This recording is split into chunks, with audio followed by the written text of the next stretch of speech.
Hello students, आपका स्वागत है यूट्यूब चैनल चिरेवाल्स क्लासेस में।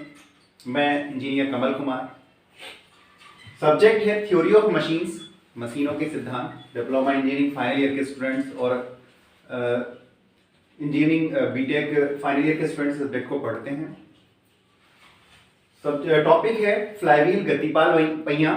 और इस वीडियो में हम बात करेंगे क्रैंक प्रयास आरेख, क्रैंक एफर्ट डायग्राम या टर्निंग मोमेंट डायग्राम से गतिपाल पहिए की माप ज्ञात करना, फ्लाईव्हील की माप ज्ञात करना। तो देखिएगा, हम जानते हैं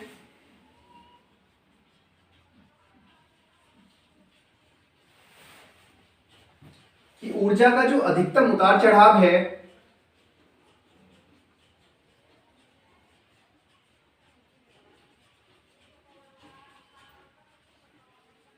वो कितना होता है, EF। और कितना है, हमने फॉर्मूला जनरेट किया था लास्ट वीडियो में, कितना था, पाई स्क्वायर अपॉन 900 गुणा m के स्क्वायर गुणा औसत गति गुणा गति में परिवर्तन। और यूनिट क्या थी इसकी, न्यूटन एंड मीटर। क्लियर। इस फॉर्मूले को हमने जनरेट किया था लास्ट वीडियो में। और ये क्या है, maximum fluctuation of speed, sorry energy है। Maximum fluctuation of energy EF is equal to pi square upon 900 m के square average speed into changes in speed, गति में परिवर्तन। या इसको हम ऐसे भी लिख सकते हैं, पाई स्क्वायर अपॉन 900 m के square n into n1 minus n2, where n क्या है, एवरेज स्पीड है। और n कितना होता है, n1 प्लस n2 अपॉन 2 के बराबर। लास्ट वीडियो में जब हमने इस फॉर्मूले को जनरेट किया था, इस संबंध को, रिलेशन को जनरेट किया था, तब हमने बताया था कि average speed n is equal to n1 plus n2 upon 2 के इक्वल होगी। तो ये हो गया EF। अब हम बात कर रहे हैं क्रैंक एफर्ट डायग्राम से गतिपाल पहिए की माप ज्ञात करने की। तो देखिएगा, हमारे पास ये रिलेशन है। इस रिलेशन में अगर हम EF फाइंड आउट कर लें तो हम EF को फाइंड आउट करके अदर चीजें, जो अदर अननोन वैल्यूज होंगी उनको फाइंड आउट कर सकते हैं। जो अदर अननोन वैल्यूज हैं उनको हम उसकी हेल्प से फाइंड आउट कर सकते हैं। तो बात आती है EF को। तो अब हम जो EF है, एनर्जी फ्लक्चुएशन है, उसको हम क्रैंक एफर्ट डायग्राम से कैसे ज्ञात करते हैं। बात आती है उसकी कि अगर हम एनर्जी फ्लक्चुएशंस को, EF को क्रैंक एफर्ट डायग्राम या टर्निंग मोमेंट डायग्राम की हेल्प से निकाल लें तो हम जो फ्लाईव्हील की माप है उनको फाइंड आउट कर सकते हैं। तो अब हमारे पास बात आ जाती है कि EF से, सॉरी, क्रैंक एफर्ट डायग्राम या टर्निंग मोमेंट डायग्राम से EF कैसे फाइंड आउट करते हैं, एनर्जी फ्लक्चुएशन कैसे फाइंड आउट करते हैं। तो देखिएगा,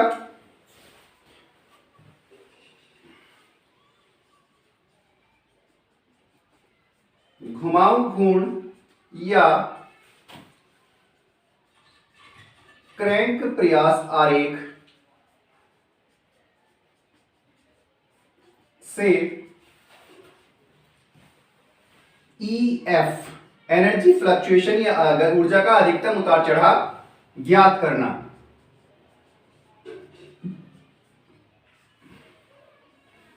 मान लिया हमारे पास कोई आरेख है, क्रैंक एफर्ट आरेख या फिर टर्निंग मोमेंट आरेख है। मान लिया कुछ इस तरीके का है,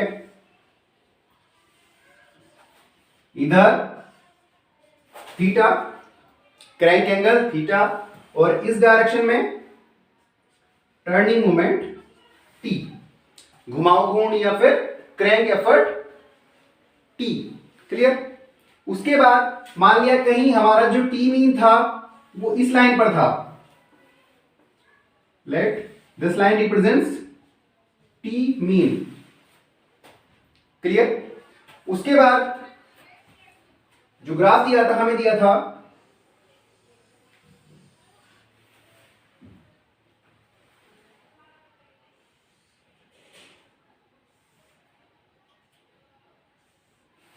ये क्या है, टी मीन के ऊपर नीचे जो एनर्जी फ्लक्चुएशंस हैं वो गिवन है।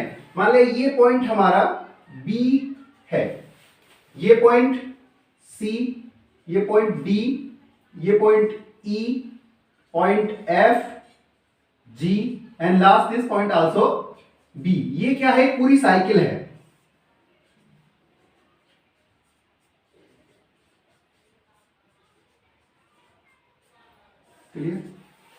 ये कंप्लीट साइकिल है जिसमें हमें टर्निंग मोमेंट मिलता है। तो उसके हमने डिफरेंट डिफरेंट एंगल्स पे, डिफरेंट डिफरेंट पोजीशंस पे टी को फाइंड आउट किया, और जब टी मीन बनाया गया, टी मीन पे पता चला कि जो एनर्जी फ्लक्चुएशंस हैं वो इस तरीके से हैं। और इन मान लिया इन एनर्जी फ्लक्चुएशंस के जो एरिया हैं, जो इस आरेख में एरिया गिवन है, वो मान लिया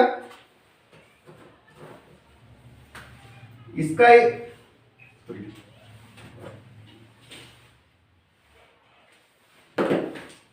मान लेते हैं इसका एरिया A1,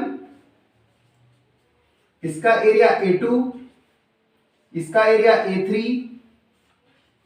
A4, A5 और A6 कि जो हमें टर्निंग पॉइंट डायग्राम दिया गया था उसमें जो आरेख बनाया गया था, उन आरेख के जो उतार चढ़ाव है उनके एरिया हमें गिवन है, उनके क्षेत्रफल गिवन है। तो लिखते हैं, माना चित्र में एक मल्टी सिलेंडर इंजन का टर्निंग मोमेंट डायग्राम दिखाया गया है, जिसमें मान लिया औसत का घुमाव कोण Tm है। Tm क्या हो गया, औसत घुमाव कोण।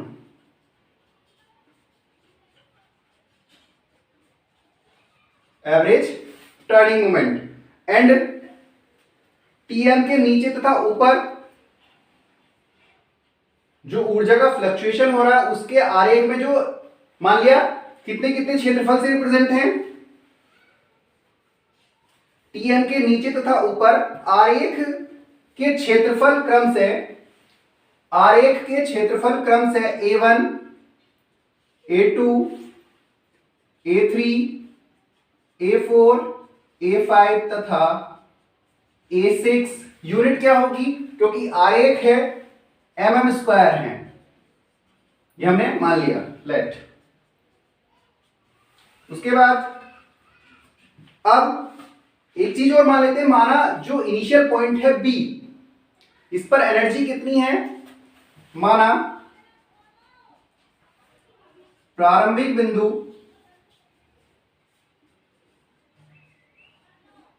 B पर ऊर्जा EB है। क्लियर, एनर्जी तो हमने इस पॉइंट पे मान लिया EB है, जो स्टार्टिंग पॉइंट है इस पर एनर्जी EB है। अब क्या करेंगे, जो अदर पॉइंट्स है उन पर भी हम एनर्जी फाइंड आउट करेंगे। तो देखिएगा, बिंदु C पर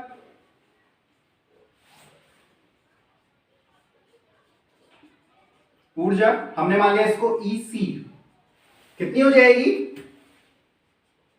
EB, देखो यहां से यहां तक ये एनर्जी का इसमें क्या हुआ, माइनस हो गया, नीचे ग्राफ माइनस, ऊपर नीचे नेगेटिव, ऊपर पॉजिटिव। तो देखो ये क्या है, ये एरिया उसमें से नेगेटिव हो जाएगा, इतनी उसमें कमी हो गई, तो EB माइनस A1। क्लियर, ऐसे ही बिंदु D पर ऊर्जा मान लिया ED, तो देखो क्या हो गया, D C में कितनी ऐड हो गई, ये वाला एरिया ऐड हो गया, C में A2 ऐड हो गया, यानी EC प्लस A2 या इज इक्वल टू EC का मान रखेंगे EB minus A1 plus A2। Clear, उसके बाद E पॉइंट पर ऊर्जा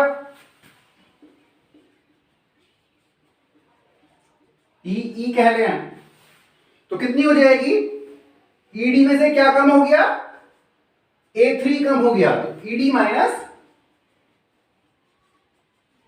A3, तो ED की वैल्यू पुट करो, EB minus A1 plus A2 minus A3।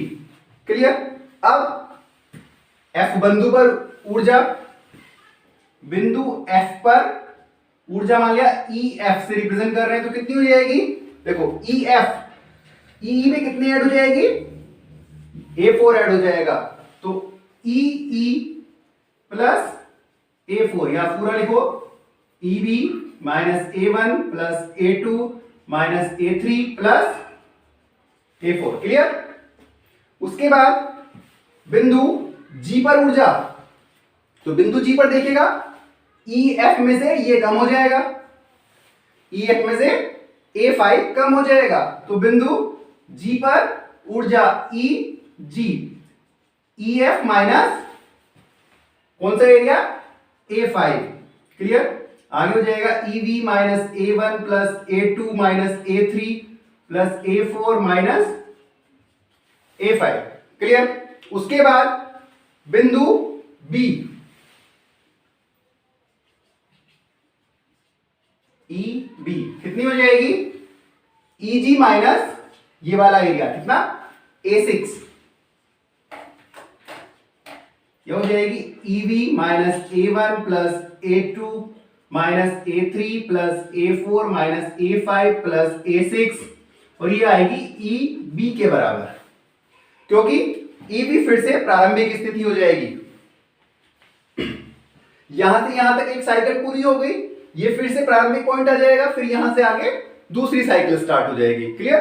तो इनिशियल पॉइंट और फिनिश पॉइंट पर साइकिल के जो एनर्जी होगी वो इक्वल होगी, यानी इनिशियल पर EB थी और लास्ट में भी EB ही होगी। अब जब हमने सारे पॉइंट्स पर ऊर्जा ज्ञात कर ली, तो अब इसमें से हम मैक्सिमम एनर्जी और मिनिमम एनर्जी को फाइंड आउट करेंगे। तो हम जो भी हमारे पास एनर्जी आई है, उन एनर्जी में से हम देख लेंगे कि कौन सी मैक्सिमम है और किस पॉइंट पर मिनिमम है, वो फाइंड आउट कर लेंगे। मान लिया मैक्सिमम, देखिएगा मान लेते हैं, माना मैक्सिमम E1 है तथा मिनिमम एनर्जी E2 है। क्लियर। मान लिया किसी पॉइंट पर इनमें से मैक्सिमम E1 और मिनिमम E2 है, तो फ्लक्चुएशन कितना हो जाएगा, EF E1 माइनस E2 के बराबर हो जाएगा। तो देखिएगा यहां जो फ्लक्चुएशन निकल के आएगा उसकी यूनिट क्या होगी, mm स्क्वायर होगी, क्योंकि ये यूनिट कहां से मिली, ग्राफ से मिली, आरेख से मिली। डायग्राम जो ग्राफिक उसका डायग्राम दिया था हमारे पास, जो टर्निंग पॉइंट डायग्राम था, उसकी हेल्प से हमने EF फाइंड आउट किया, जिसकी यूनिट क्या होगी, ग्राफ पे जो यूनिट थी mm स्क्वायर वही होगी। अब जो हमने यूनिट मानी है, जो इकाई मानकर हमने आरेख बनाया है, उस इकाई से इसको गुणा कर देंगे, मल्टीप्लाई कर देंगे, तो ये यूनिट क्या आ जाएगी, इसकी यूनिट न्यूटन मीटर में आ जाएगी। क्लियर। कि भाई जब हम EF हमने निकाल लिया, EF हमें ग्राफ से mm स्क्वायर में मिला, और अब क्या करेंगे, जो हमारी ग्राफ की इकाई हमने मानी थी, जिस इकाई को मानकर हमने ग्राफ बनाया था, उससे इसको मल्टीप्लाई कर देंगे, इसको गुणा कर देंगे, तो हमारे पास जो EF की यूनिट होगी, एनर्जी फ्लक्चुएशन होगा, वो न्यूटन मीटर में फाइंड आउट हो जाएगा। क्लियर। कि फ्लक्चुएशन अब क्या मिल जाएगा, हमें न्यूटन मीटर में मिल जाएगा। अब जब हमारे पास फ्लक्चुएशन है, EF अगर हमारे पास है, तो यहां आ जाएंगे सीधा। क्लियर। यहां EF की वैल्यू पुट कर देंगे, उसके अलावा जो वैल्यू गिवन होंगी उन वैल्यूज को पुट करेंगे, और जो अननोन हमें फाइंड आउट करना होगा उस वैल्यू को हम फाइंड आउट कर सकते हैं। अगर मान लिया K की वैल्यू, N की वैल्यू, N1 की वैल्यू दी हुई है, N1 N2 की वैल्यू दी हुई है, तो M की वैल्यू निकाल सकते हैं, है ना। M क्या है, फ्लाई व्हील का मास, तो निकाल सकते हैं। या फिर K क्या है, रेडियस ऑफ जायरेशन है, विघूर्णन त्रिज्या है, फ्लाई व्हील की घूर्णन त्रिज्या है। अगर M गिवन है तो हम K फाइंड आउट कर सकते हैं। क्लियर। तो अब हम इसकी हेल्प से, ये क्या है कि जो क्रैंक एफर्ट डायग्राम था या फिर टर्निंग मोमेंट डायग्राम था, उसकी हेल्प से हम फ्लाई व्हील की जो माप हैं उनको हम फाइंड आउट कर सकते हैं। ओके। इससे रिलेटेड अब नेक्स्ट वीडियो हम इससे रिलेटेड न्यूमेरिकल करेंगे। उस न्यूमेरिकल में हम क्लियरली देखेंगे कि कैसे कैसे हम किसी एक क्वेश्चन को सोल्व कर सकते हैं, और किस तरीके से उसकी हेल्प से हम फ्लाई व्हील की जो मापें हैं उनको ज्ञात कर सकते हैं। जो भी अननोन मेजरमेंट्स हैं, जो अननोन वैल्यूज पूछी जाएंगी, उनको हम फाइंड आउट कर सकते हैं। Okay, thank you.